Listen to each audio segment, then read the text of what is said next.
Thank you, Eugenio.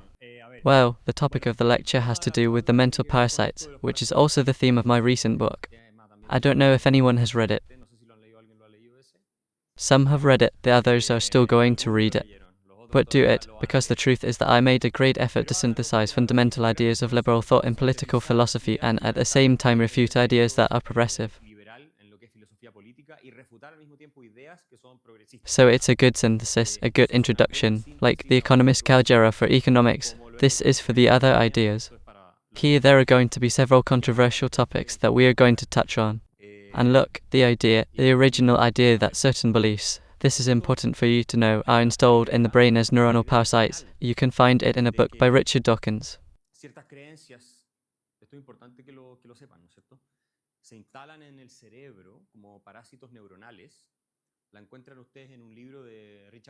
He is one of the most famous biologists in the world, English or British, who is a professor at Oxford. And he wrote a book in 1976 called The Egoist Gene. In that book, Dawkins explains that ideas, beliefs, are installed in your nervous system in the brain.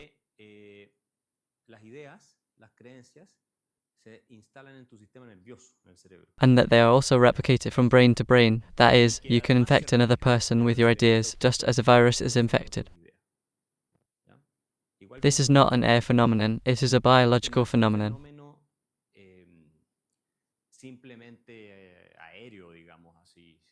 So there are beliefs, he says, they must be considered living structures. Have any of you seen the movie Inception by Leonardo DiCaprio?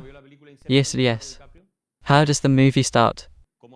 Do you remember how how does the movie start? DiCaprio comes out, he is Mr. Cop speaking. What does he say? He starts with a question, he says, what is the most resilient parasite?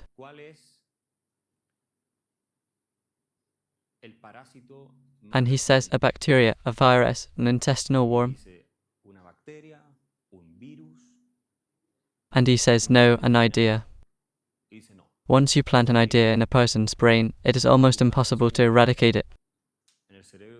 So if you do not believe in Dawkins, believe Leonardo DiCaprio.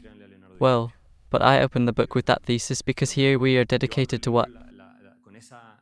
In the Professor Foundation, to defend ideas, to spread ideas. We believe that you think.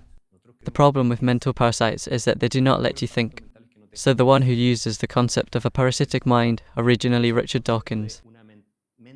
It is not even Gad-Sack in his book The Parasitic Mind. That for the rest, there is no plagiarism in my book with the book of Gad-Sack. It is an idiot who invented the pro-pedophilia of Baradid. And who repeated the leftists everywhere and repeated it again recently. A mental despicable who is going around everywhere and who fights with everyone. And he sends threats later because he is crazy. How does Gad-Sack explain that for the rest he must have attributed the idea to Dawkins? And he does not, as I do attribute it to him. They are patterns of thought, systems of belief and attitudes that prevent thinking with clarity and precision. They are patterns of thought that prevent them from thinking. It is simply a programming, just as you can program a computer. Your brain is programmed to react in a certain way that does not aim to clarify a certain matter.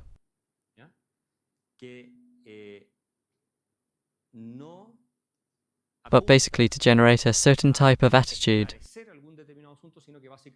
a certain type of behavior or conditioned response. So that's what they are neuroparasites. That's what Sack calls them, neuroparasites. Why? Because again, this is super important, they are installed here in the nervous system. They are in the nervous system of human beings, it is not an irrelevant issue. I always explain that there are beliefs that can depress you. If you convince yourself that no one loves you, that the world and the universe are against you, have you seen depressed people or when you yourself have gone through dark phases? How do you think? Well, you are reinforcing those feelings with false beliefs. Because obviously the most likely thing is that it is not true, that no one loves you and that you are a loser, and that you will never reach any part of your life, and that the universe confuses itself so that nothing results. And there are therapies based on changing the way people speak. Why? Because that way you redesign those neural circuits, you redesign them, and you get out of that habit that is learned and that is in the brain. So be careful with that topic, neuroparasites.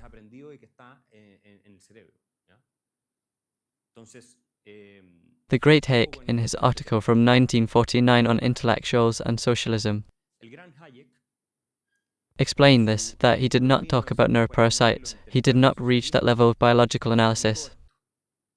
But he did point out with all clarity that socialism was an invention of very few intellectual people, and that he had taken a great effort to be able to spread it to the people, to the common people, to the proletarians, until the Janet Jarrah of this world appeared,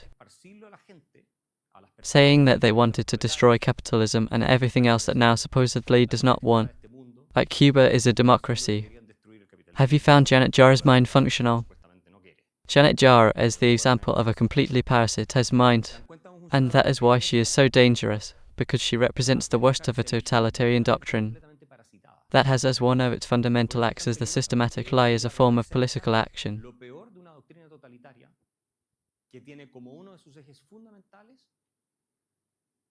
But these systematic lies are of such nature that many times they are not able to distinguish the truth. When she says that Cuba is a democracy, the question is whether she believes it or not. And there is one of two. Well, she doesn't believe it and she lies, right?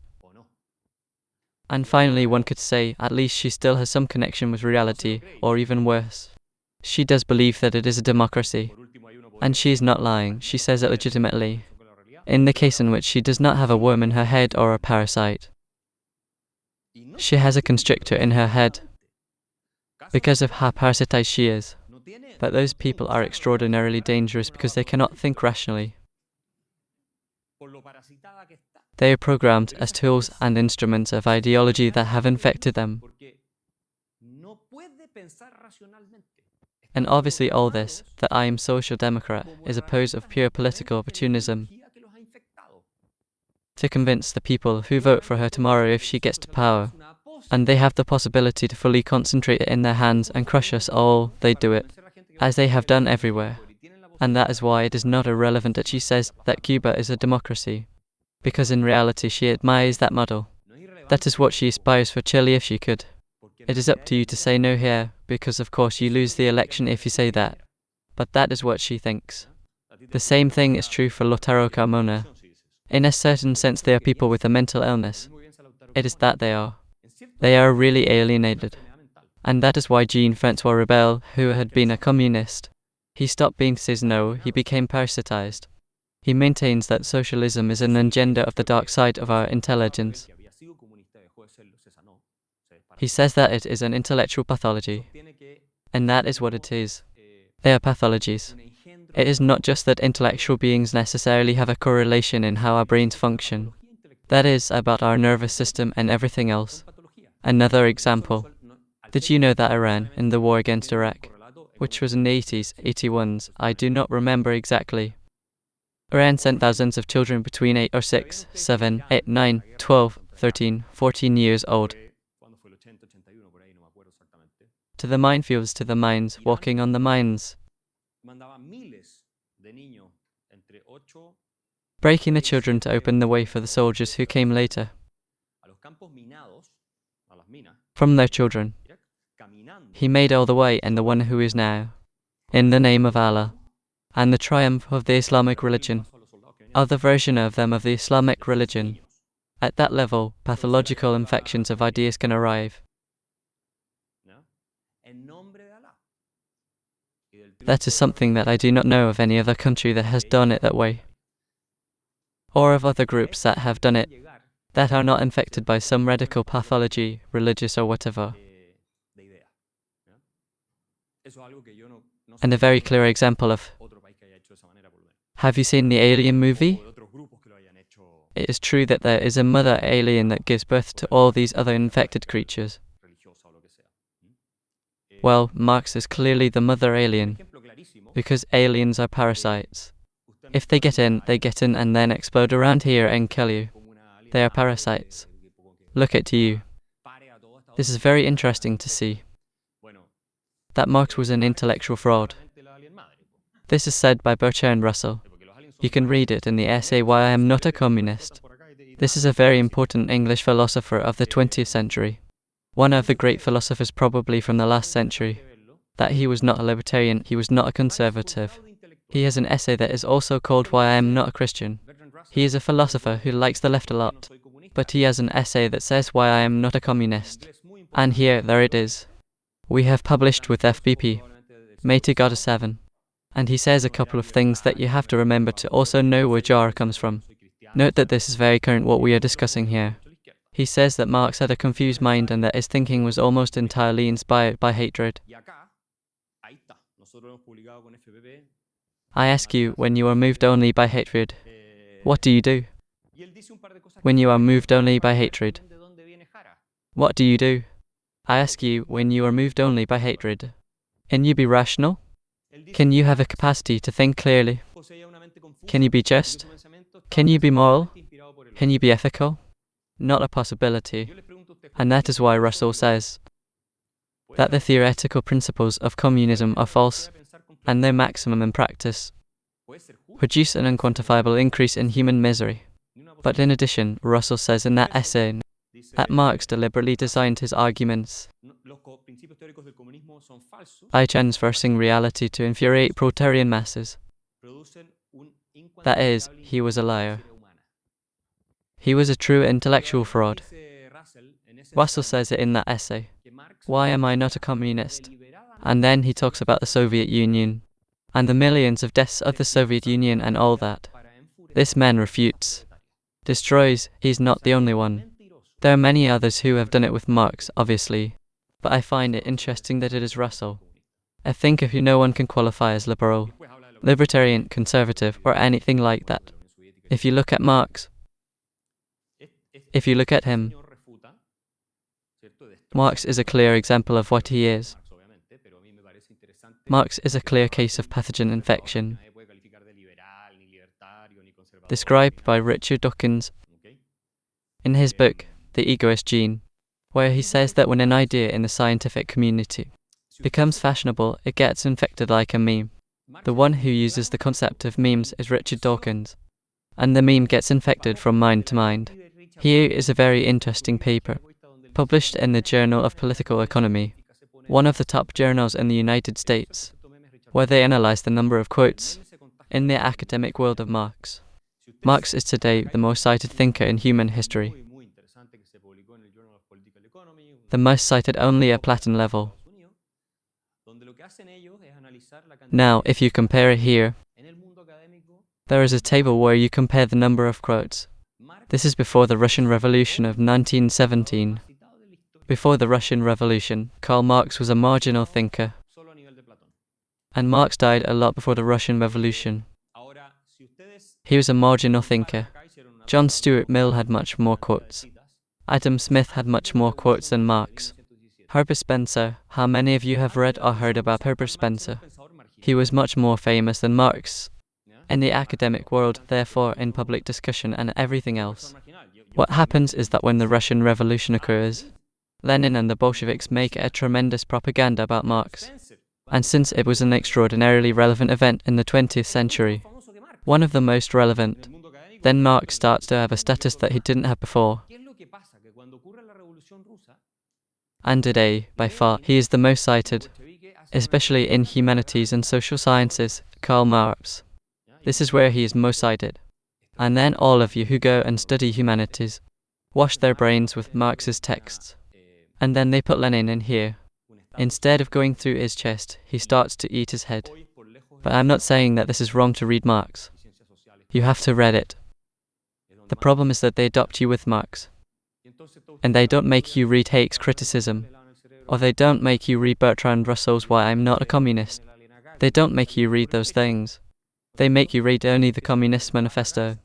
or something from the essays on capital development, or some other of the questions he wrote, of the many that he wrote, the manuscripts, whatever. So then people go out to read. Do you think that in some humanities faculties, Milton Friedman or Hayek or Mises pass them? Or Nehinger's criticism of the Marxist system? No, they don't pass them. They don't pass them. They don't pass them. Because for the left-wing people, not the social democratic left, for the Marxists in general, the truth doesn't matter. What Russell said. The truth doesn't matter.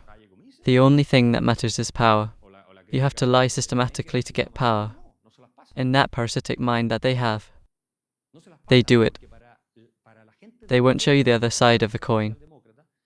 They won't show you the alternative thinkers. They will show you how to distort it, so that you can match their diagnosis. Here, you see in Marx, this is the number of quotes that Marx would have had if they weren't for the Soviet propaganda, until the year 32. And this is the one that he had. This is the year 32, an estimate. This is the estimated and this is the real. And here you see that this is shot. And this is done like this. Like this. How many of you have heard of Rodbertus? Well, that's how Marx would have been known. So this is contagious, and today it is so absurd in the academic world that if you don't pay attention to Marx and say, no, he was a great thinker, he was wrong in things, but he was a great thinker, they look at you as if you were not someone serious. A great thinker in what? If you read the biography of Essays and Berlin, Marx actually demolished it. In an elegant way, but he completely demolished it. He was a type, a prophet of a religion, that's what he was, of a pseudo-religion. He was plagued with parasites. He later infected millions of people. And this is very important because since the political ideas that one has are not irrelevant, we have to start criticizing them and analyzing them, because they have an effect on people's mental health. And here I am not talking about what I was telling you, the typical self-flagellating speech that happens to many people, that they are defeated, that they are depressed, that the only thing they do is get hurt with those speeches, and that it is sad, and we all have to be aware of not falling into that, and it has not happened to all of us. We are human beings, but we do not have to fall into that because they are false ideas. They are false ideas that do not help us, they do not take us forward. But our psyche gets used to that. Here is an article by The Economist from last year that quotes several studies. And this article by The Economist claims that left-wing people, I just said it in Argentina on a television program, I do not know if you saw it, left-wing people are more sad and tend to have more mental pathologies than people who are conservative. That is, people who are conservative, or what we call classic liberals. And probably also the libertarians, although a little different from what a conservative in English. And it says that this is not only in the United States, that this is globally in all aspects of the world. Left-wing people tend to be more sad and tend to report higher levels of mental pathologies. And it says the progressives are also much more likely than the conservatives to report having been diagnosed with a mental illness. Why is this? Let's think about it for a second. What does progressivism teach you? What did Marx teach you? What was the feeling that motivated Marx? Hate, according to Russell, right? What moves the progressives? Anger, envy, frustration, the false feeling of helplessness. Sometimes they have good intentions, of course, too. But the idea that the world is a terrible, horrible place. That Greta Thunberg is right and the world is going to end up tomorrow. Except if she goes out with her handkerchief doing some kind of maneuver. Then she's able to fix things. Because it seems that the climate change is not paying her enough. I have always considered people so stupid that they take it seriously. But I have always considered people so stupid that they take it seriously. But I have always considered people so stupid that they take it seriously. I have always considered people so stupid that they take it seriously. I have always considered people so stupid that they take it seriously. I had this fight with my friends. You have to be really stupid to take a stupid person who doesn't know anything about science seriously. And this is not personal against her. But she is a sissy who doesn't know anything about science. She never knew anything about science, who was used politically, and who also had serious mental health problems.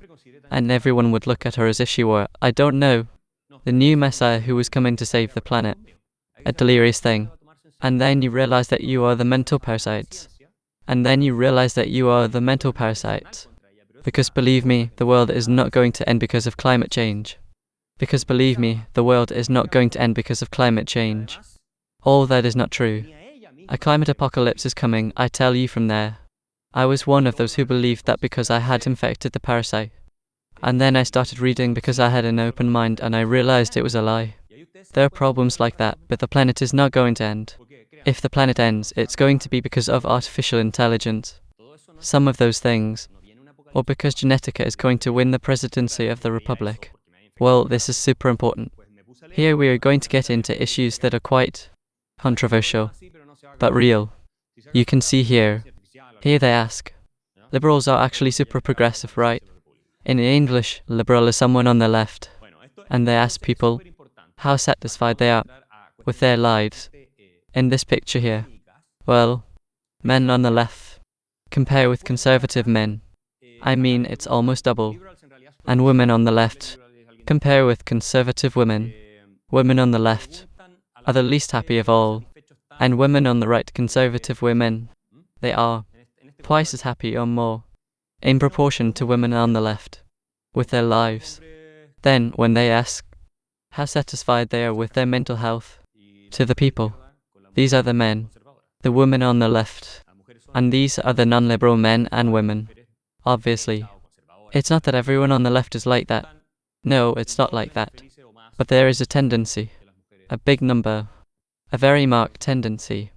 I'm talking about the politics of depression, that there are political beliefs and political speeches that make you depressed. Think about a woman on the left, whom you convince that her life is a disaster because there is a patriarchy that oppresses her, and that will make it impossible for her to get ahead. All men are bad, they are rapists, etc. And many end up believing that. How can you be happy like that? It's difficult, isn't it? As the saying goes, and if you are a mother tomorrow and you are married, the most beautiful thing that can happen to you is having a child. That's why the species exists. If our ancestors, 30,000 years ago, had thought that it was so unpleasant to have a child, probably none of us would exist here. All species have that instinct of reproduction. It's part of nature of living beings, of reproduction, isn't it? Well, and our beings are programmed also for that. Well, there's a feminist that in 1963, if I remember correctly, wrote a book called The Feminine Mystique. And that book, Betty Friedan, says that the home for women is a concentration camp with comforts. So, as a woman, the worst thing you can do is to think about getting married and having a child, because that is your slavery. That is your Auschwitz. Being stuck with children you love and with whom you are taken care of. That is the worst thing that can happen to you. And what does feminism do then? That's why there is the pro-natal feminism. And there is another form of feminism, which is the pronatalism, which does not mean that the decision to not have a child is not legitimate. I am not arguing that. There are people who can be perfectly happy without having a child, but it is false. That you're necessarily going to be in a concentration camp. You are going to be marked, you are going to be unhappy, and you are going to waste your life. That is a lie. So now you have this movement in the United States of pronatal feminism, which is claiming the value of motherhood for women as well. Something that is necessary because the numbers of births are so bad that they are collapsing the population everywhere. So, of course, if you are one of those women, like the vast majority, in some way you do miss having a family, because in the survey that is what they show. And then you have by the same time you come with this programming that I am losing if I have a family, and the only thing that benefits the man, which is what feminists say, even though you're going to probably be a little unhappy. So what happens? Because of your system of beliefs. So what happens is that you see that conservative women end up having less mental health problems. Then I am interested to know what you think, especially the women here. Let's see you here in the survey and the question of who are the happiest people with their family life. Conservative women are the happiest of all. The ones who are married with children and with a system of beliefs according to what they are doing, they are the happiest. And the most unhappy are the women on the left. Why? And here the study explains that many simply decide not to have children. When you talk about family life here, it does not mean that they are necessarily married with children, but that there are many people who do not have children. Of those who ask, conservatives tend to have a higher nationality. In fact, it is said that in the United States, Republicans will overcome Democrats in the end, because Republicans have more children than Democrats and all that. And it's not a joke. There may be something about that is true. Look, this is not irrelevant, and it is not casual. It is not that there is a gene that makes the women conservative of other women different. No, they are the same. And the same with men, they are the same. Right? So what is happening? The issue that you are seeing today, I do not have this in the book for mental health, but I think it is interesting to add to the discussion that we are having, because it is very illustrative of what is especially touching to you. To me too, but especially to you. Yes, we are not that far either. Well, if you see, this is a graph that reflects the ideological, political vision of men and women between 18 and 29 years, from 2002 to 2020. And you see, more or less, they were in a very central vision, very balanced.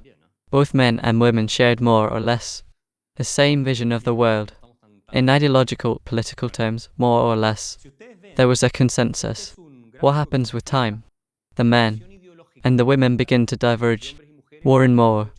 The women begin to become more and more left-wing, more and more progressive, more and more liberal, and the men become more and more conservative. So what you're having here, in the FPP, because we are all classical liberals, so here this graph makes a straight line. It does not apply here. So look for a partner. Here in the FPP, no more. Because outside the house you will find that they appear. Sorrows of the Wide Front, Pierre Gonzalo, Inter Calanet Jara. Well, here, what is remaining in evidence is that there is a radicalization of the sexes, a war of the sexes, right? Because of the systems of belief, and there are also intellectual pathogens in the male world that get into what is called, not to mention the manosphere, where is Andrew Tate, and people like that. Obviously, I do not put all the left-wing people in the manosphere, but I do not think Andrew Tate is the best reference, although he is right in several things, but I do not think he is the best reference when it comes to inspiring young men. What happens is that the others go so far that in the end one hears Andrew Tate and says, what relief. Because the others say, if you give him a gun to play your 5-year-old son, you are turning him into a male oppressor of toxic masculinity. Go to hell. And that is what the proggers believe. When Kate Milton gave him the princess of William's wife, he gave his children toys to play with. It was a scandal. All the left-wing people went crazy. And that was an example. You cannot score goals because not all children can suffer. Because no one wins and no one loses in this life. And that's how they start, with all that nonsense. So this is a problem. This is a problem. And here we need many women who deparasite other women, because we are not going to fish a lot. But women have a super important space of influence here. And this is not about the only legitimate life model is the conservative with 20 children. No, it is not that. It is simply that you have the tools to make a rational, informed decision about the course of your life and what is happening in your society. Nothing more than that. That's all. They do not convince you that acting according to your nature is often the worst thing that can happen to you. Because if you think about it, Susan Pinker, who I think is very good, at the end, what has feminism done? Feminism has told women to be men, and they will be happy. So what you have to do is pursue religion, status, money and power. That's what you have to do. Forget the rest. So if you are a man, you will be happy. But it turns out that our biology is different. We have different preferences because our nature is also different. So today, the pressure, in fact, is more culturally. It is much more the career, the money, this, the other, more than building families. And that does not mean that. This is full of men with whom it is worth building a family. I am not saying that either. Men are also staying in a deficit of wanting to take responsibility, of moving forward. They are staying much further back in a lot of things. So it is a problem. And some are also raising very hard ideas that are not positive. But here you can see a little the sensitivity by topic, according to the ideologies. Again, those who define themselves as feminists, you can see that. Obviously, this is from 18 to 29 again, 10 people. You can see that there are many more women. Well, there are other questions. More. Here is one that is important. It has gone too far, proving women's rights. And this has generated resentment in the male world because obviously, think of it the following way. When you get a job, and they tell you that not only because you are a man, when there are special quotas for women in a lot of things, when, in some way, your role as a provider, and everything is denied, you are no longer necessary for absolutely anything. And all those laws of gender perspective. Here in Chile, they even give away a prize to judges who fail with gender perspective, which is actually failing with a Marxist perspective. That is gender perspective. It is Marxism. It is basically the theory that we live in a patriarchy on which capitalism is founded, and that this patriarchy is made nothing more than to benefit the white heterosexual man, but that patriarchy is made to benefit the man. Therefore, all languages are made to benefit the man. All social institutions, all culture, all values, everything is made to benefit the man. And therefore gender perspective, what it does, is correct that injustice by putting the woman in the role of to prioritize the woman, let's say, and give her a different treatment against the law. So it is no longer applying the law the same for everyone, no. There is one law that applies to one and another law that applies to another, with which you destroy the same principle against the law, which is precisely what the Marxists were looking for, what the left-wing people have always looked for. In this identitarianism, since there are some groups that are victims of others, you cannot treat them all the same because the victim has to be treated much worse, and he has to have less rights in the background, because with this you balance the abuse and oppression of the group that oppresses. In this case the men. Probably all those things generate resentment, it is clear, and that is not positive. And well, this has political consequences. You know that young women vote predominantly on the left. Young men in general vote on the right, not only in the United States, in many European countries, in other parts, in Argentina too. I don't know, here in Chile I imagine it is similar. I have not seen it. I hope it is so. In case you go to the second round, which not all women support either. And well, then, that is like the introduction, and the theoretical framework, and some mental parasites that I treat in the book will pass quickly now. The first one is the one of social justice. The one of social justice is one of the most persistent and most pernicious. In my opinion, the book that most influenced in the West in the last half-century is this, The Theory of Justice by John Rawls, who was a Harvard professor.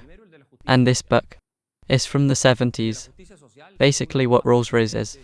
I am going to summarize. I am not going to explain the whole theory, because we are going to talk too much.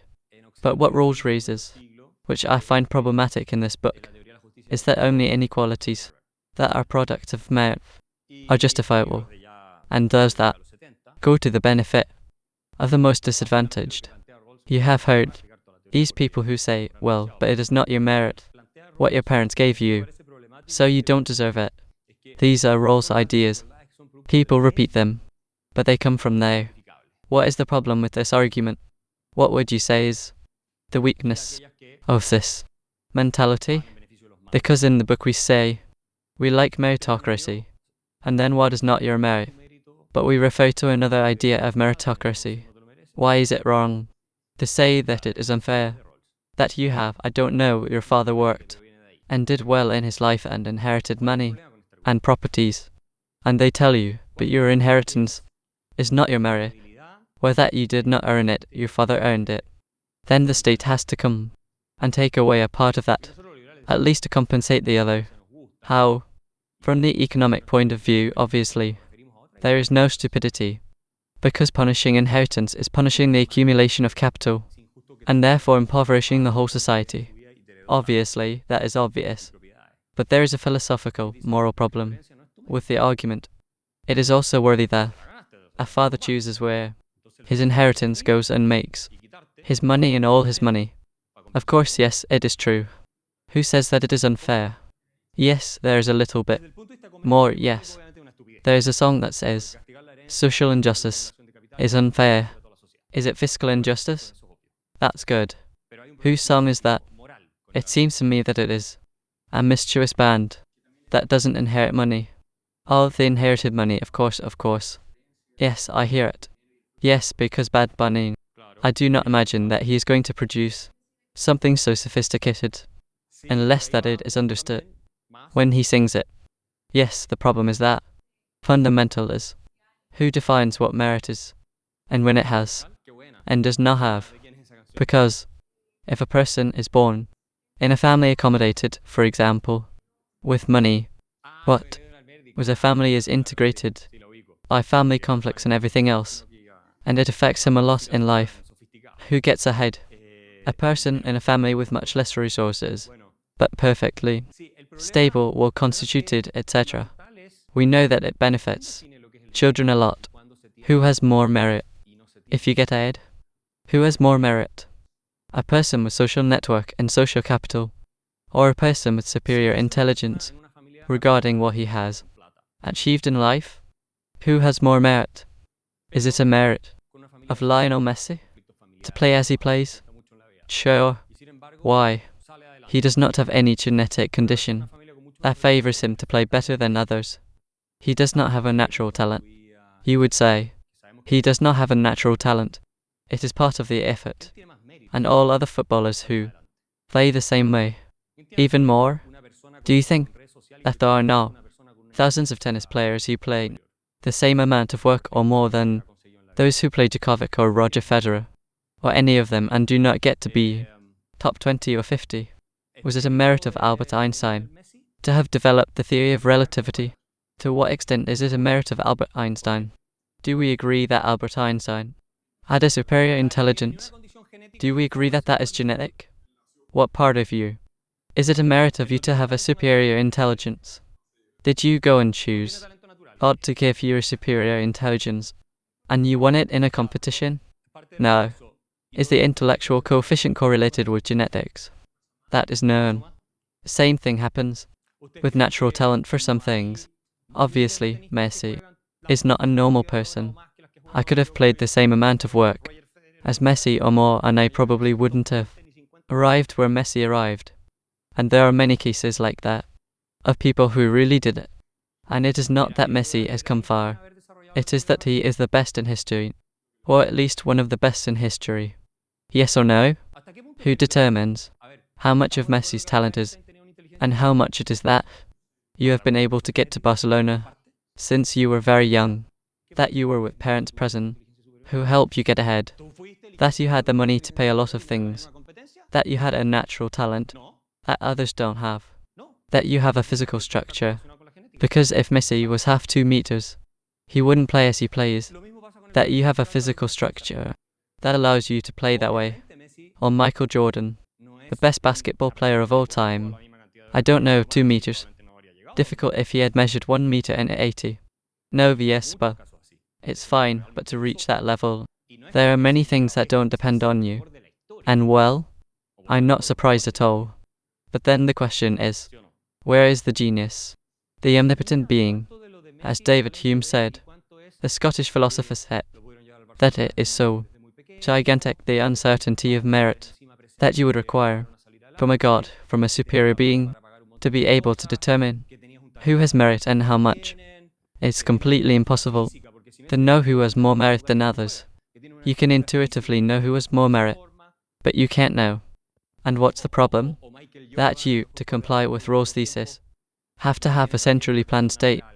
If you follow a strict vision of meritocracy in this objective sense, not in the subjective sense that we defend the liberal, that merit is what the market determines.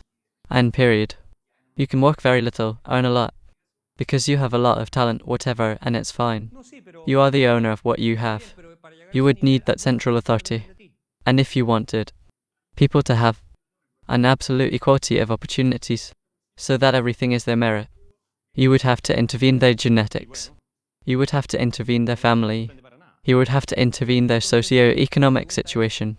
In the end, what you would have to do is an order that goes beyond the totalitarian. It's an order that is completely homogeneous. That is only possible within a matrix, or with clones. You have clones, but they also have to have the same experience on the first day, because everything else can alter, basically. If you got together with a person who gave you good ideas to get ahead of a business, it's not your merit that you meet that person with a coffee when you are having a latte macchiato, or if it's your merit. No, that's luck.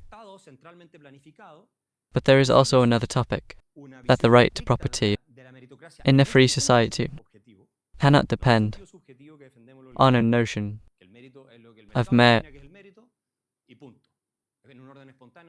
because that makes it depend on what the authority defines what is fair and what is not. And that's where social justice comes in. We redistribute for social justice. The right to property depends on the fact that the exchanges have been fair, nothing more. And if I became a multimillionaire working, and I want to give everything to my children, it's fair because I own what I have. Simply because of that. And winning the lottery is unfair? No, but it's not my merit to win the lottery. I couldn't have found the ticket voted. What is the merit? That I have to win the lottery? That I bought the ticket? It's not much merit, right? But according to the theory of natural lottery, because that's what Rawls says, natural lottery, that you had more skills, and you were born in a better family, and you have to correct everything. Is it fair that I'm going to win the lottery? What an absurd thing Rawls says. Luck is not unfair, it's luck. It's neither unfair nor unfair. And for the same reason, it's not unfair that your father owes you more. From a certain point of view, it's the most fair thing that exists, because it's the obligation of the parents and the children's right to give the best opportunities to their descendants and receive them from their parents. It's a moral obligation. I don't want my son to suffer the worst when I die. It would be a little indecent, immoral, right? Parents work hard for that, for their son to be better than them, and give him good opportunities and everything else. Those are some of the problems that we have with the concept of the merit of grace and equal opportunity. Equal opportunity is a fallacy. It never existed, and it can't exist, because you would have to establish a totalitarian system that has never been seen. It's that simple. That doesn't mean that you can't improve opportunities, that there are no public policies to improve opportunities, but equality of opportunities is something else. It implies that there are no differences, that there are no distances, and that's where we're talking about a totalitarian order that would be incompatible with the first principle of Rawls' justice for everything else. That is, all the rights that Rawls assigns. In the first principle of justice, the right to life, to freedom and other things, are incompatible if we draw those conclusions from the second principle. Therefore, it's not that Rawls is defending a totalitarian order, no. But if you follow your vision of meritocracy, you could end up in that. 2. Social rights. Another problem. This is loved by Fernando Atria. Unfortunately, social rights were collected in the Universal Declaration of Human Rights. This gentleman, D.H. Marshall, a sociologist, who wrote this in the 50s in England, where he says that social rights are the condition for equal citizenship. Atria said this everywhere. He repeated this text everywhere. And just as there is equality before the law, there has to be equality of education, equality of health, equality of pensions, everything. because otherwise we are not equal citizens. Therefore, the state has to control everything and eliminate the private sector in all these areas. And that's what Pacheco tried to do in his second government. Obviously, he didn't get there, but the idea of getting rid of the states comes from there. For example, destroying the ISAPRE also comes from there. Adria said this while he was sending his son, we know, to the most expensive school in Chile. And Article 25 says this in the Universal Declaration of Human Rights, because this was incorporated in the Universal Declaration of Human Rights by pressure from the countries of the Soviet orbit.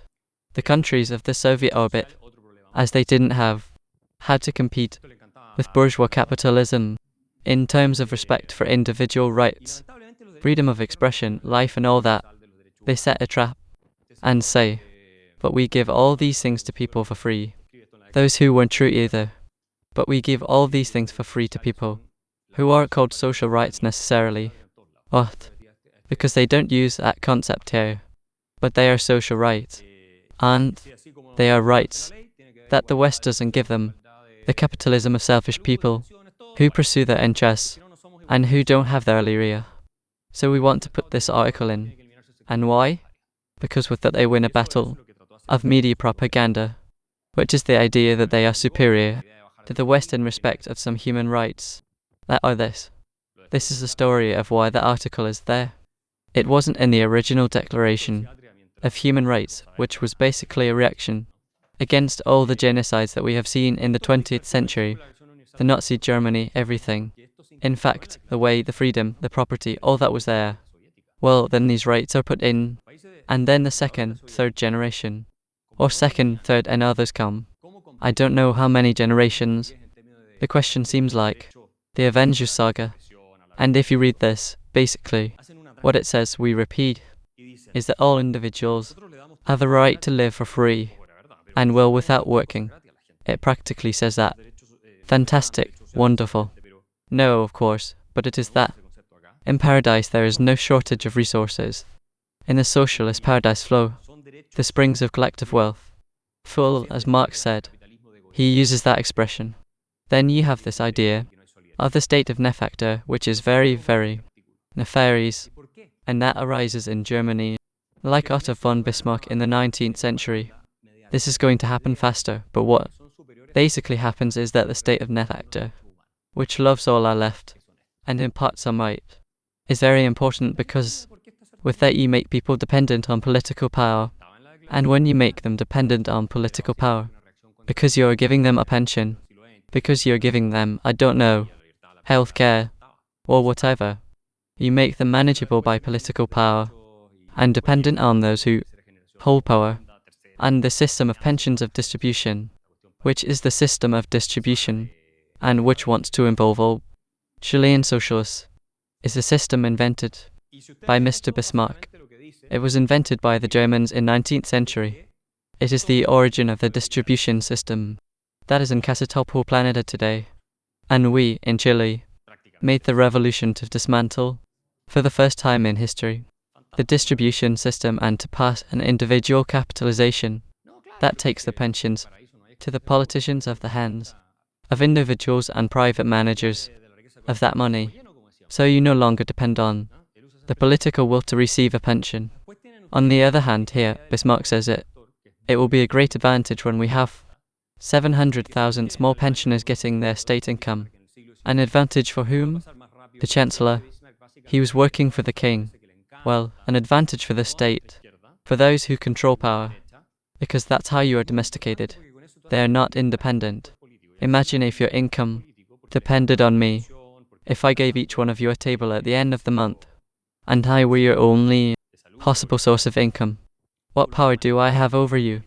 Absolute. Absolute. Basically, I make you my slaves. If you don't starve, I can do whatever I want with you. Well, that was the idea that this man had, who was a genius, a political genius, of the en facto state, and this was the basis of the Nazi state after. People forget that. The Nazis developed a gigantic en facto state, with which they bribe. There is a German historian who talks about this. They bribe the German people in part to support them. People forget about that. And that's why Ludwig Herr, who was the architect of the German economic miracle after the post-war period, who was Minister of Agriculture and then Chancellor, says that the worst thing that can exist is the in facto state, which is the path to complete destruction of freedom and well-being. So that you realize, in the book everything is much more developed. Another typical parasite is the neoliberalism, but this is one that intends to do something good as something bad. The others intend to do bad things as good. And it's basically this idea that you have to bury the neoliberalism, as Boric said. And if you see the winter campaign, and me writing with that, I mean you can't get out of the cassette. And curiously, Haro was smarter. It moderated. What's going to happen to the neoliberal system? That question already failed them with the other constitution they tried to make. And what is neoliberalism? What is it? I've shown this before. Fidel Castro has a speech in 1994, where a left-wing group is everywhere in Latin America, and then they are together and he says, look, we see a big difference. We don't know what we are, but we know what we are not, and what we are not, and what we are not, and what we are not, and what we are not is neoliberal, he says. And what is neoliberalism? Well, Castro defines it. Castro, Haro's mentor, he defines it, he says, it's capitalism. When you are anti-neoliberal, you are anti-capitalist. When you are anti-capitalist, you are a person who categorically rejects individual freedom, because it is understood that if you don't have the right to have your property, I just gave you the example, if I control everything, if you don't have the right to have it, you are the ones who are left without freedom, because capitalism is a system that allows private property to exist, and that people make the decisions they want to make with their life project, with what belongs to them, and what they are able to generate, and you don't depend on the state. Socialism, Cuba, is the opposite. Who controls all the resources in Cuba? Yeats' friends. You can't do anything in Cuba without asking Yeats' friends, and they don't leave you either, because what is there, they keep it. $900 million. Fidel Castro accumulated, according to Forbes, of wealth. $900 million. The prophet of equality, the idol of Mitchell Bachelet, and all these people. But no, the problem is neoliberalism, and this is one of the miserable, who has been spreading this toxic myth. Joseph Stiglitz, Nobel Prize in Economics, a repugnant communist. The worst communists are not ours. They are those who live in New York, do classes in Columbia, or in NYU, or in Boston and Harvard. They wear costumes that cost, I don't know, $2,000, or $3, and they preach and support all the socialist delinquents that we have in our region. This man openly supported Fidel Castro, he supported Chavez, he supported Morales, he supported Correa, he supported Kirchner, who spent a lot of money, and he supported, who else? Abriel. He wrote the profile of the 100 most influential people in the world. In the Time magazine, please. Super influential or a leader of more than 1,000. Super Gabriel Boric. Gabriel Boric is not even caught in the coin, but nobody catches him. But he fixed this, because he was excited that Boric was finally going to destroy the neoliberal model of Milton Friedman and the Chicago Boys. From an interview where he says it, he was excited. He was orgasmic. Joseph Stiglitz, this miserable, the damage he has caused. And he does not pay the consequences, because he is going to New York. Well, now they are going to have a communist mayor, so hopefully they will expropriate everything, just as they like him in Cuba, that they will expropriate everything to Mr. Stiglitz. Probably not because he is going to be in the nomenclature, but yes, they are really the worst. The left wing is nefarious. I had to show it because I hate it a lot. Seriously. Well, I have it. From Punching Bull. Then we have the social responsibility of the business. We are going to be very short, and we are finishing. And this discussion is very important because it comes from the time that Milton Friedman wrote this article in the New York Times in 1970, and they say, look, let it be.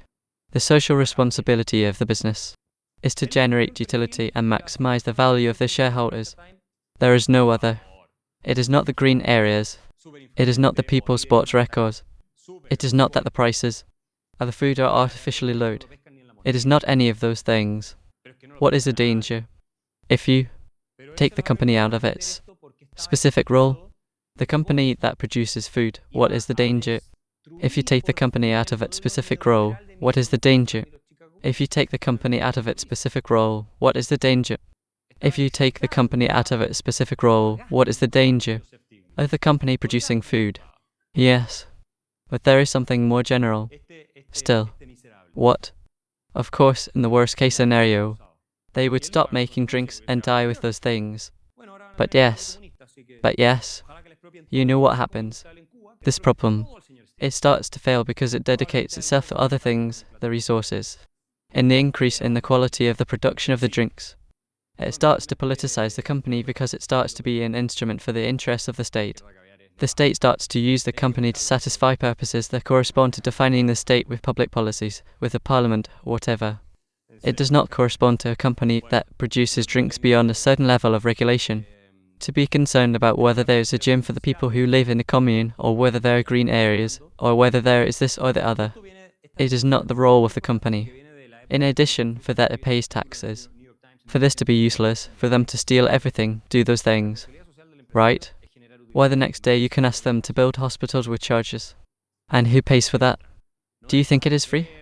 Yes, in part it affects the owners, but the owners have less money to invest. Less jobs are generated. Or you cannot improve the production processes, you cannot pay your workers better wages. That is not free. What politicians do is a soft stabilization of private property. Because they start to tell you that you fulfill roles that belong to the state. Does it correspond to the companies to be checking if a provider pays taxes or not? No. It does not correspond to the companies to be checking if a provider or a partner is complying with the labor laws. Do you remember the case? What was so scandalous? A pharmacy that they closed here. Do you remember why it was? It was something like that. Oh, exactly. They found out how to assault. So, since they were not sure about the pharmacy, supposedly to repeal the assault, they closed it. The government closed it. But who is responsible for the security in the streets? These useless troops that are governing. It is theirs. They are our employees, not the other way around. And we pay taxes so that at least we can walk quietly in the streets. And the only ones who walk quietly are them, with all the money they steal after being in those churchy foundations that they build. Like the station Caliganto and La Cerrada. Also the same. Imagine. Friedman said in this article that the businessmen who promote this because they lack it. You know, they are also the worst. These millionaires, multimillionaires, especially the sons of parents who did not build anything. They with their own hands, against what I have no problem with. But shut the fuck up. We lack social responsibility and the issue, and they themselves celebrate this and promote this. Because they are to blame for having too much and the others not. Friedman said, well, these people who promote this are embracing a non-adulterated socialism, he says. And if you take it to its logical consequences, what we are talking about here, basically the company becomes an administrative unit or directed by the state, so that it does what the state imposes on it as a burden. And here is the whole issue of global warming, the ESG. I have a whole article, that is, a whole analysis of the ESG. Do you know what that is?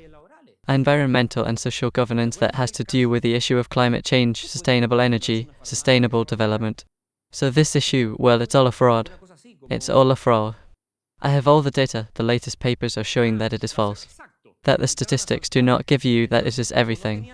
Think about it, the ESG index, so that you can see how ideological this is.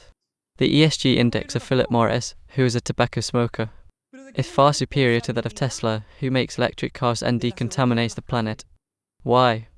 Because Elon Musk does not like them. Nothing more than that. Because Elon Musk does not want to put sexual diversity and all that stuff just to put it. Right? And this is the worst and most dangerous of all. Mental parasite is the diversity of equity and inclusion. Why is this mental parasite so bad? It sounds incredible. How can one be against the diversity of equity and inclusion? What a bad person. Right? Because this is the problem of this discourse, that the left embraces these ideas. And you remember George Orwell, how he analyzes the manipulation of language by totalitarian ideology.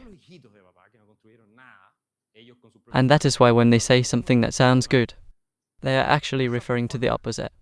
When Jar says that Cuba is a democracy, what he is actually describing is a communist system. When Ana Pioneer, the Communist Party that violated human rights, was actually attacking the respect of the rule of law. Because we were pursuing criminals. Right? And when they deny that there are human rights violations in Cuba and Venezuela, they say no. Well, because the Communist Party does not recognize that there are human rights violations in Venezuela. I don't know if Janet Jar does now, but she does not recognize it. So what are they saying? That human rights violations are producing a liberal democracy here where they are not. This is the complete opposite. The diversity here of inclusion, what is it? Basically, it is discrimination, inequity, and exclusion. The question is who? White men, heterosexuals to leave. In other words, if I have a group, and I tell them that there's a lack of diversity here of inclusion, what I am saying is that here, if I look at you and say, lack of diversity here of inclusion, what I am actually saying is that there are many of you here who are left over and have to leave. To replace them, I don't see any Afro-descendant here. Where are the Afro-descendants? They aren't, right? Lack of diversity here of inclusion. So they know, since we are 50 people and there has to be one, at least 15% has to be. So all of you who are in that corner leave. But if I am better, I have more capacity. I did better in the exams. But the diversity here of inclusion is not in favor. What a bad person. Yes or no?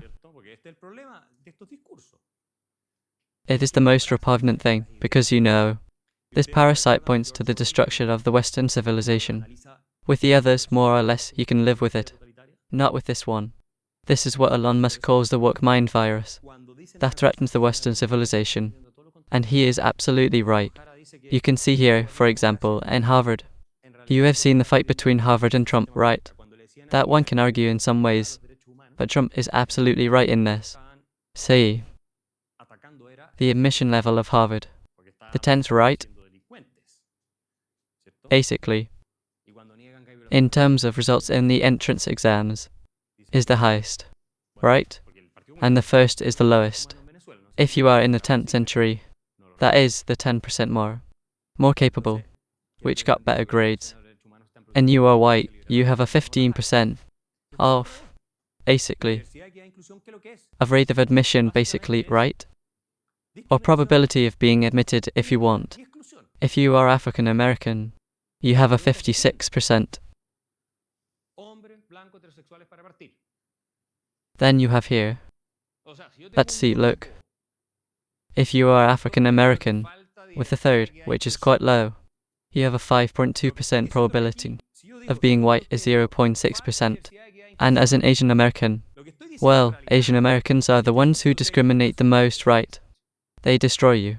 In the 6th, as an Asian, you have a 2.5%. And as an American, almost a 30%. Do you think that's fair? And do you know what the explanation is? Why? It's that we need inclusion and diversity. So it doesn't matter that you are 10 times better than the other, but your color doesn't match. So you have to stay out. And this is supposed to be financed by all American contributors. Because Harvard has a debt of $40,000 million, but it receives thousands of millions from the federal government every year. And this is systemic racism. So what do they tell you? They tell you that they fight. They tell you that having an admission rate, which in the case, for example, of whites is half of Hispanics, at the same level of results, they are fighting systemic racism. But that's what they are applying. That's why I tell you that this is the mental parasite. That is finally the opposite of what it declares. Because what they are doing, and this is unconstitutional, in fact. Harvard lost a trial with the American Asian community. He lost in the Supreme Court. This is unconstitutional, and they do it anyway. He lost it not long ago. So, here they tell you, for example, an American Asian in the fourth, lower grade, has no chance of being admitted to Harvard, but an African American has a 12.8%. So,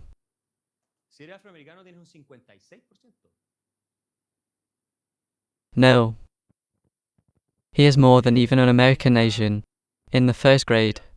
That's what he's explaining. That's what he's saying.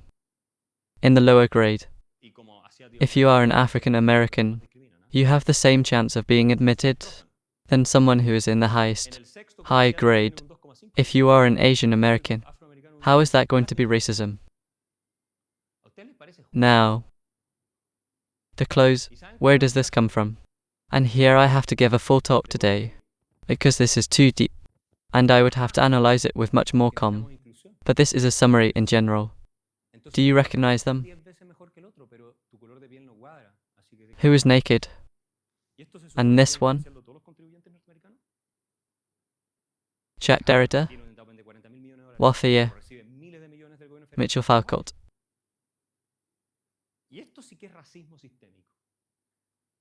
I don't know about this, but this one, yes. In any case, they were part of the pedophilia. What is the central thesis of postmodernism? These are the famous postmodern French philosophers. What is the central thesis?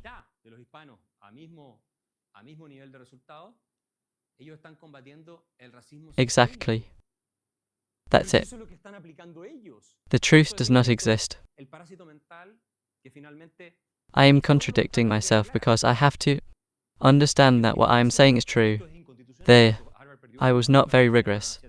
Hold that the truth does not exist. That all those is what? What did they do?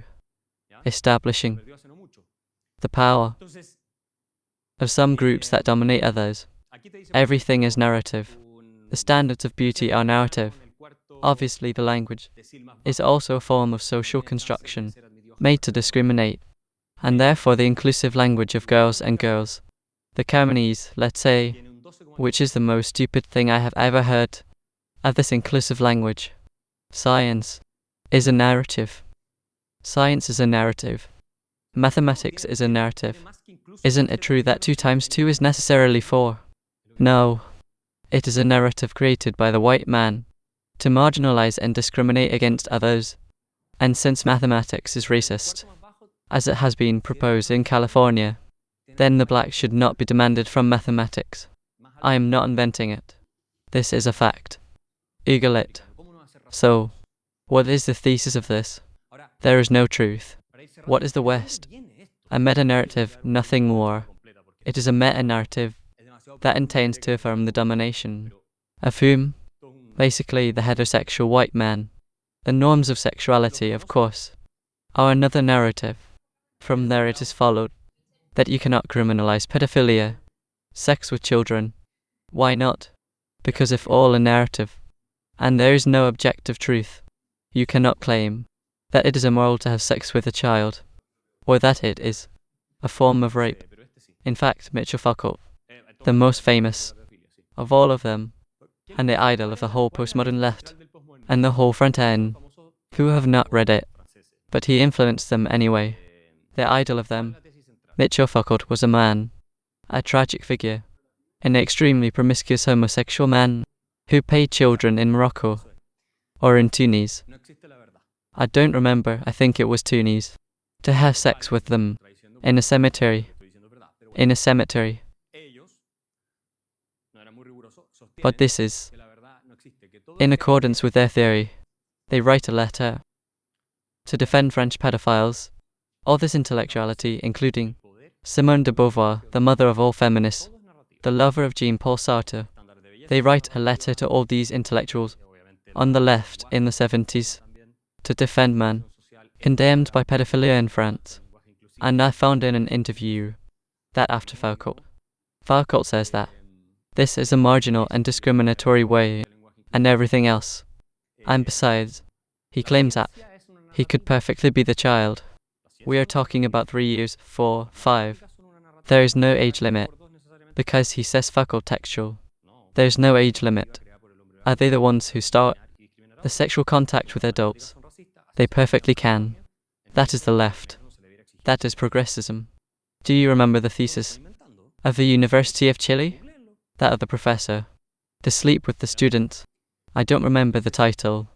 Do you remember? Where do you think? I have not read them. But I am sure that Foucault is quoted everywhere. I would not be surprised at all. There is nothing like Redad, with his attack against reason, and logocentrism and all this. Everything ends up being nothing more than a social construction. So we have no way of knowing objectively what is right, what is wrong, what is good, what is bad. What is right, what is wrong. There is no way, human rights. No social construction. So, is it bad, Foucault? No. In their theory, it doesn't have to be bad. Is mass murder of people bad? No, not necessarily. This leads to a very chaotic thing. Very chaotic. And they were very incoherent sometimes, when they reported one side or the other. But the essence of this philosophy is that charlatanery, that the truth does not exist, which is a stupidity, and that leads to the most absurd results, like questioning, and saying that there's a very famous paper that a physicist from the University of New York sent in 1996.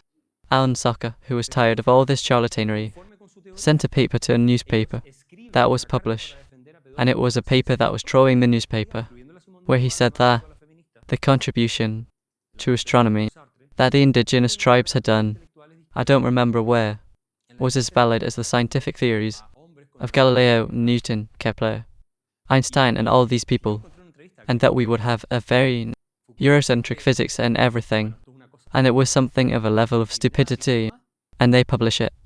They pass the peer review, and they publish it. The journal is called Social Text, if I remember correctly. Then that was repeated with the scandal of the year 2017, that there were 3 academics who sent many ridiculous paper journals, and they published it all. Of course, when you don't have a real idea, you can't have a criterion to establish if something is good or bad, if it's of quality or not, if it's correct or incorrect, and everything in a mess, in an incomprehensible, indigestible mess. How could Foucault tell Derrida that he was an intellectual terrorist, because he didn't understand what he wrote? So for Foucault to have found this, imagine how crazy it must have been. Well, I read Derrida. The truth is that Foucault understands much more than Derrida. Well, Foucault finally ends up dying of AIDS, because he says that all this campaign of doctors against, so that homosexuals use condoms and everything else, because the AIDS boom was a form of domination. So it was a speech, the medical speech to establish the domination of doctors about the homosexual community, and marginalize it and everything else. And he ends up dying. Of course, because the condom is a social construction too. So, whether you put it on or not, the result is the same. This is delirious. It's crazy. And finally, well, the last mental parasite of the good indigenous. I don't know if you saw the movie Apocalypse. Did you see it or not? Those who haven't seen it, I recommend it. It's very good, very entertaining. Watch it. Because here is this idea of the good savage, the good revolutionary, that Carlos Rangel speaks about in that book too, that here live, pure angels, in paradise, until the Spaniards arrived and brought the Western civilization. And the reality is that no, this is the reality. The Aztecs killed, sacrificed, from 30,000 to 40,000 people every year, from the Aladonia tribes, the Aztecs, the Mexicas, the Aztec successors, and these skull towers have been discovered in Mexico City, and include children, pregnant women, everything. That is reflected very well in the movie of Mel Gibson, although in that movie, I think only men who are sacrificing are seen. But no, I mean, the Incas made human sacrifices, and the situation of women too. The Mapuche, for example, were the owners of their women. They had several. The women were in practice. That is how the naturalist, Claudio Gay, from the 18th century, explains and says, the customs of the Moroccan people, and they could kill you. The husband could kill you if he wanted, and the work was done only by women. Men did not work. And in fact, a woman could give you the brother of the man who had died. Basically, they had no right. So it would have been fantastic to have returned with the indigenous constitution, customs in use, and the constitutional right of the indigenous people in the Moroccan, and in other parts, because in Rapa Nui it is not very different. Do you realize this stupidity? This anti-Western reaction? And the Lunconne, they're celebrating. The Lunconne celebrating this, when she should know. What was the situation of women regarding human rights in the indigenous world? And that was the case in all of Latin America, in all parts of Central America. What could best pass to America was the Spanish colonization. The rest are idiots. Idiots. That idea that here lived paradise and everyone was living happily and there was no war and there was nothing. Yes. Ask all the tribes close to the Aztecs who joined courts precisely, and they told him that they preferred to be subject of the queen than to be subject and be massacred by Moctezuma. That was what the indigenous people said to courts, and that is not shown anywhere. And there is the clown of Lopez Obrador telling the king of Spain that he asks for forgiveness. No, as far as I remember, Lopez Obrador is not a Aztec surname. We are a mixture. That is the truth. But the Western civilization, with all the problems that it may have had once, is undoubtedly the best from the point of view of human and moral progress that existed in the history of our species. There is no doubt about it for me. We can debate it if you want, but I am convinced that it is so. So, buy the book, read it, and help me find these ideas to invite people. Thank you. Thank you.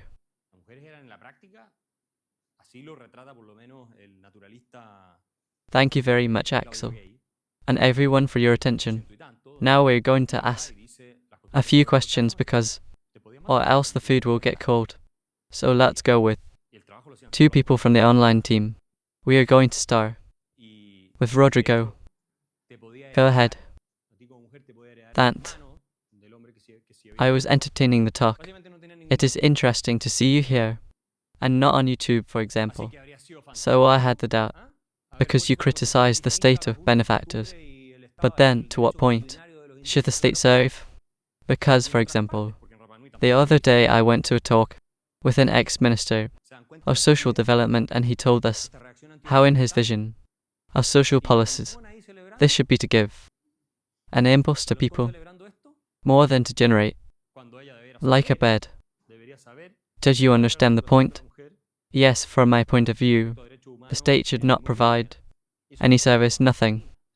What you can do is that the private sector does it, and for the most vulnerable people, to support them with a system of co-payment, or in the most extreme case, of financing, all with focused reduced.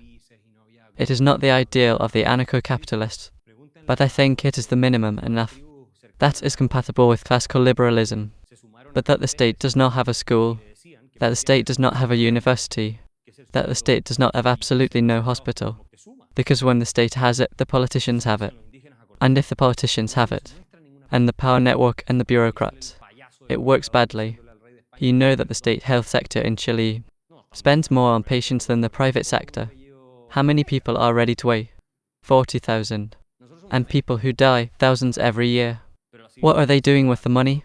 They are stealing it. They are stealing it. Because this is a false license. And it is a way to steal. And they are spilling it too, because they do not lose it. So if you told me, what is your presidential program? Take that money that you spend on public health, divide it by patient, and spend it. And everyone is in the best hospital on the planet. And everyone can be treated in private clinics. Everyone. But who does not want? The politicians. Because they are their friends. They are their power networks. The aunt is working. The cousin is working. The sister-in-law is working. And why? In the left too, when the government. On the other side, they can paralyze the health system, put pressure on the government. So, that's the solution. And when we apply it with us, with the voucher system here in Chile, it worked pretty well. It worked pretty well. With the cut pay and profit, life selection and everything else, which obviously was eliminated by our friends who have a college in the Verbo Divino, in the Santiago College, and in the San Jorge. They could not allow that there be profit, no copy, no selection, in the schools of the town. I had a meeting with Mariana Owen on Twitter about this topic. As a graduate of a public state school in Villa, in a poor neighborhood called Los Ursulinos, she, of course, said that I was an ignorant to say that the state school should not have any schools. Why? That's the typical background patenting. In the rural case, as in a school in the middle of the town, why couldn't the state have schools? I don't know if it's necessary. I think that if you give enough incentives for a private manager or a private administrator to build a school, obviously not for 2 students, because that no longer makes sense, but you would have the possibility to manage it perfectly. If you want to build a school, it depends on how many students you have. I grew up in the countryside, in the south, and I remember that there were schools there. And if you have enough students, it's not a problem. The problem is if you have very few. Well, there you have to see what is most convenient. If it is to offer a transport, with transport facilities, so that people can go to a school that is around there, or build a small school that would not need. I think, I'm not an expert in this, but I imagine that we need 3 students, and the entire kindergarten, in the 4th and a half, from March 150, from pre-kindergarten to 4th and a half. I knew everyone's names, from pre-kindergarten to 4th and a half. We went out to play in the yard, and we grabbed a guy who had been in pre-kindergarten for 5 years, and he had some inflated tits, and he would throw himself on the couch, and put on a face like this, and we would say, and we knew him, the 4th and a half, playing with the kindergarten. It was something very nice, because it was a big family. It was not an anonymous thing, and all the parents knew each other. But that school had no weight of the state. They were all the powerful, they financed everything. But of course, there were more mediums. But the other thing is to see a good pay. We are going with a question, a little long, but it is interesting, especially for the debate. From Madrid, Spain, which is part of the FPP online. He says, hello Axel. I wanted to ask you this question, which may have been a constant in your career, but which lately seems to gain more relevance. In Argentina, liberalism that has emerged has had a certain relationship with conservative ideas, influenced by people who promote a fusion with a more traditionalist vision, linked to the new alternative right, and opposed to many principles of the left or woke. However, some theses of that left or woke, such as sexual freedom, could be compatible with liberalism, or directly not enter their field of action, since this is more focused on the ethical juridical aspects than the moral ethics. What do you think of this current alliance between liberalism and conservatism, both contradictory and strategic, necessary to achieve power?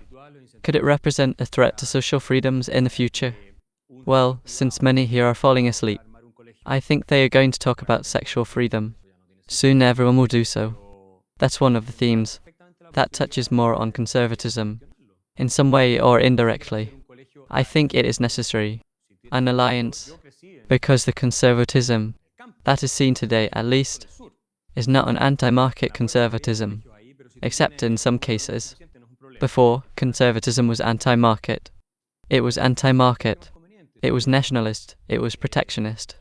There is something about that in the United States, with people around Trump. But if you have a rational argumentation, and well-founded on what freedom means, which are finally social structures, contradictions, that without family there is nothing. Hayek says that to you, and makes a real analysis of human nature. For example, the issue of sexual freedom. Obviously, everyone wants autonomy, that people decide. No one can pretend that the state controls people's lives and tells them what they can do and what they can't do in that matter. That is unacceptable. That said, it does not mean that you do not have a real discussion about the scope for a society, well, the scope for one sex and the other, what is called the hookup culture. This, fast immediate sex, and close, that has psychological effects, or social effects, or has an effect. There are people who can do very well with that, but there are people who do not do very well with that, and yet it becomes a fashion. So, one can talk scientifically about these issues and recognize that there are contributions of conservatism that are valuable in that, without going to the extreme, that now everyone has to come virgin to marriage, and the state has to control that before you get married. I mean, no, we are not talking about that. Simply that it is part of the discussion that we have and not a taboo. Let it not be a taboo and let them not tell you immediately that if you raise these issues, you are a retrograde, you are a mom, you are whatever. And this is because we are actually having problems of social disintegration, complex in terms of failure, of the formation of couples and families, and that is being reflected, in part also in these ethics of natality, that are disastrous, and not only in Chile, in the whole West and in a good part of the world, it is happening. So, I think we can reach and influence in many ways. Yes, perfect. Remember that there are two left, one here and another online. Good evening, Axel. Thank you very much for the talk. I wanted to ask you, if these are parasites, and you incite us to give the cultural battle, especially based on these 7 principles, how do we actually do it with the people who are already infected?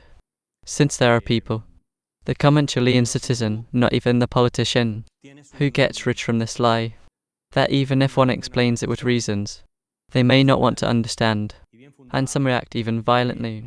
When it comes to closing public schools, closing health, they take it as an attack, even personal. What do we do to turn this situation around? Or we just give this generation for loss? Because if we go to what we have done, we are losing.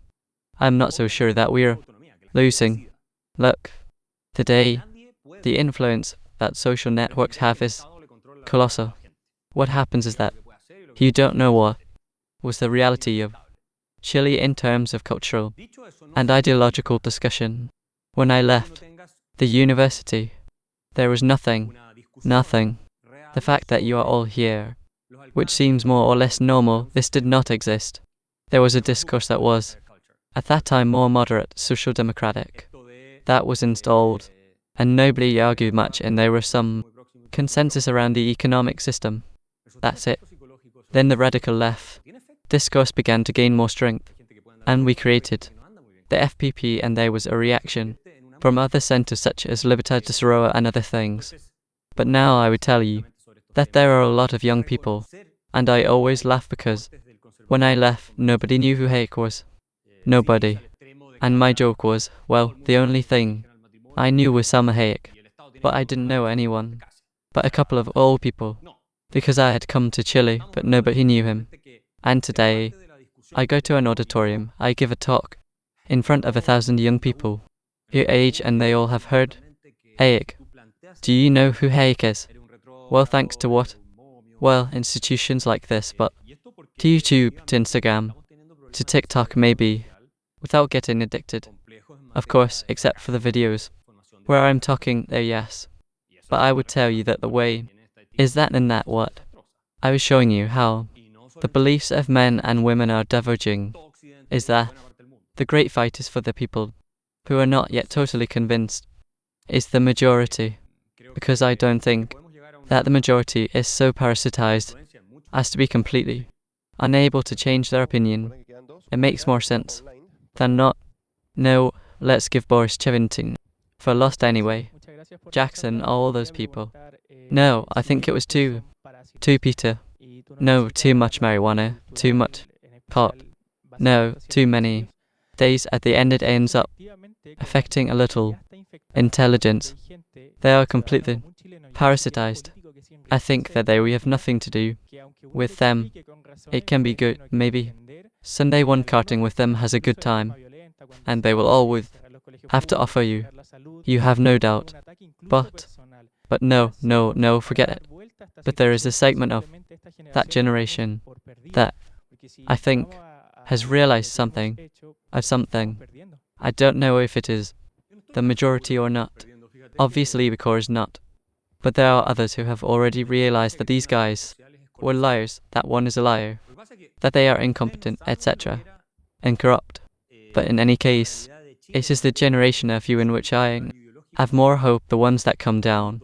They are the best, because it is there where it has been possible to plant, in a much more fertile way, the germ of freedom, the compromise of the rule of law and the truth, which is what saw the triumph of my law, with whom I have been for a very short time, now in Buenos Aires. If you see the voting of my law, 16 years you can vote in Argentina. 16 to 24 years I get a 70%. And that is what allows him to make the leap and win the presidency. And now I think it will go very well. In the October elections, parliamentarian, Argentina is changing. We cannot sing victory in advance, but it is changing. They have not managed to do the damage they wanted to do. And if they have done it, why not us?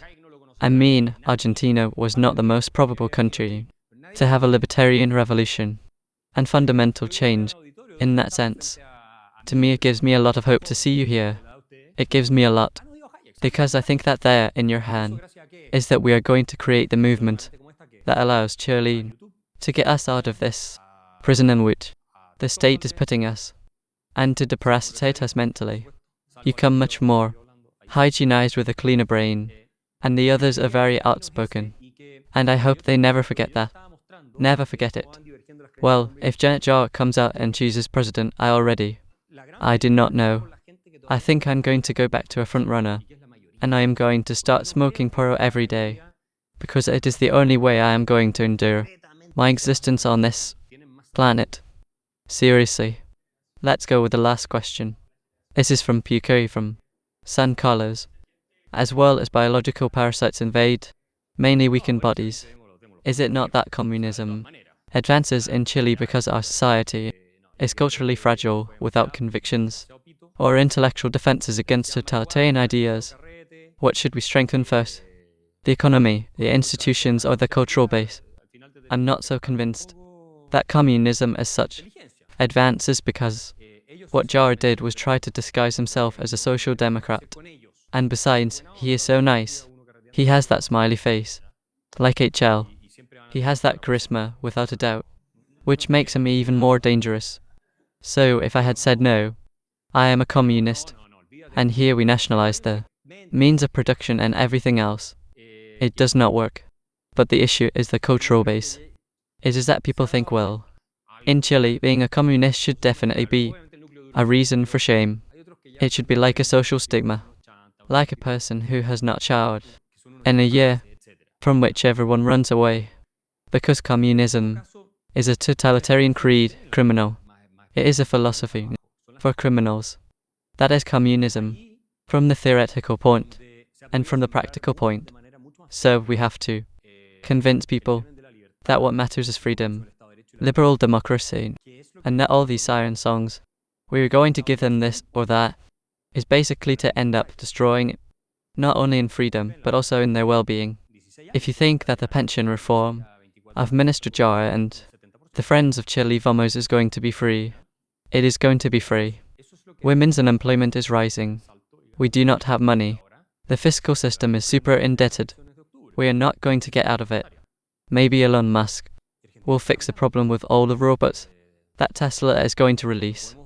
I saw in an interview recently that he said that with all the technological revolution, there is going to be an explosion of wealth, that the world is not going to be dozens of times richer, but thousands, or hundreds of thousands of times richer.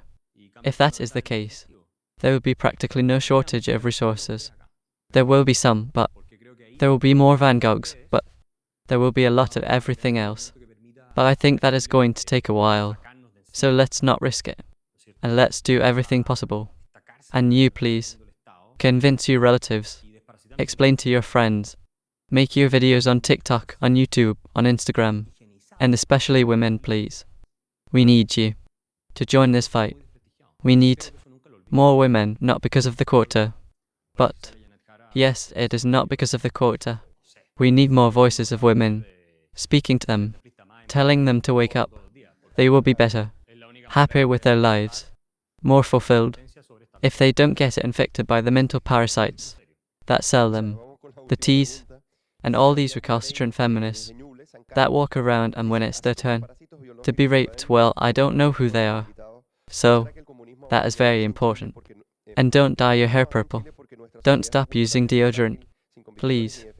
All these things are important. Don't go into the postmodern decadence of our cult, because deodorant is not a social construction. Well, a big round of applause for Axel Kaiser. This was the last talk of Orica. On Thursday we have our practice activity, and we will have it tomorrow. So Axel,